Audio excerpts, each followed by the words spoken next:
माननीय उपसभा अध्यक्ष महोदया, ऐसा लगता है कि यह बिल सारी संपत्ति की रक्षा के लिए आवश्यक है।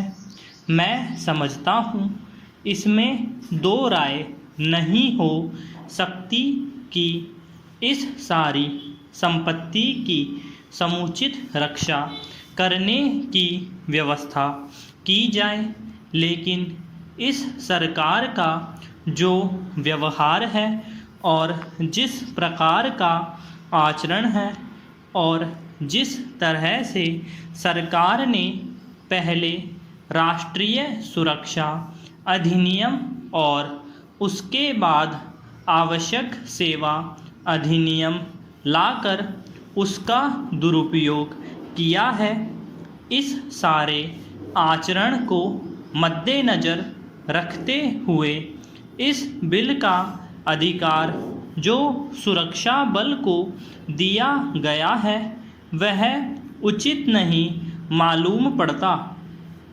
यह बात सही है कि इस बिल में न्यायपालिका के अधिकार, कार्यपालिका के अधिकार, राज्य के अधिकार, इन तीनों अधिकारों पर सरकार ने अतिक्रमण किया है। जिस तरह के प्रावधान इस विधेयक में किए गए हैं, इन प्रावधानों से यह शंका खड़ी होना स्वाभाविक है कि इनका दुरुपयोग सार्वजनिक संपत्ति के नाम पर मजदूरों को दबाने के लिए और उनकी जायज़ आवाज़ को किसी भी तरह से दबाने के लिए किया जाएगा। इसमें कोई दो राय नहीं है कि जिस प्रकार से अब तक इस प्रकार के प्रावधानों का दुरुपयोग किया गया है, उसी प्रकार से इसका भी किया जाएगा। इस तरह से ब्लैक अधिकार लेने का मतलब साफ है। इसके कारण मुश्किलें पैदा होंगी। साथ ही आप ही केवल सार्वजनिक संपत्ति नहीं चला रहे हैं, जो प्राइवेट सेक्टर के लोग हैं वे भी करोड़ों की संपत्ति पर अपना काम चला रहे हैं। उनकी सुरक्षा कौन करेगा? कल को क्या प्राइवेट सेक्टर के लोग भी यही मांग नहीं करेंगे कि उनको भी इसी प्रकार के अधिकार दिए जाएं? उस वक्त आपके लिए उनकी मांग को मानने से इनकार करना कठिन हो जाएगा। मैं समझता हूँ कि इस सब का एक विशेष प्रभाव होगा।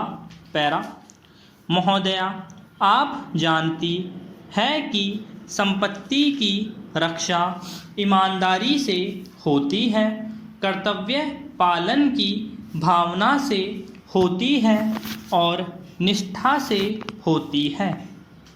स्पष्ट है कि इन अधिकारों का दुरुपयोग मजदूरों को दबाने के लिए होगा, उनकी वाजिब मांगों को दबाने के लिए इसका दुरुपयोग किया जाएगा, उनको इसके अंतर्गत गिरफ्तार किया जाएगा, उनको सज़ा दी जाएगी। इस प्रकार से भयानक रूप से नेशनल सिक्योरिटी एक्ट का दुरुपयोग होगा।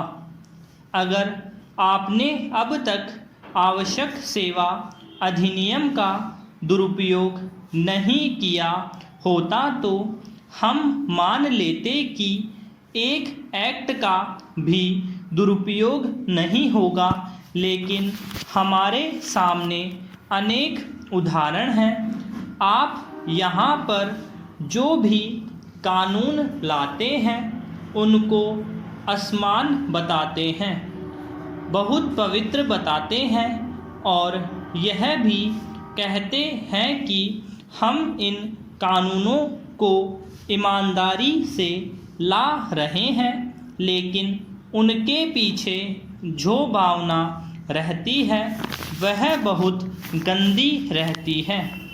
आपने सुरक्षा बल के लोगों को अपनी एसोसिएशन बनाने का अधिकार नहीं दिया।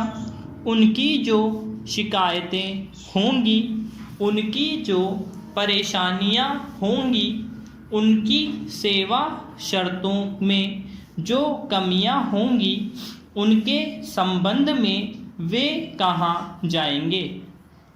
आप कहते हैं कि उन बातों के बारे में हम चिंतित रहते हैं, लेकिन अब तक जो भी आपकी सरकार रही है वह निकम्मी सरकार रही।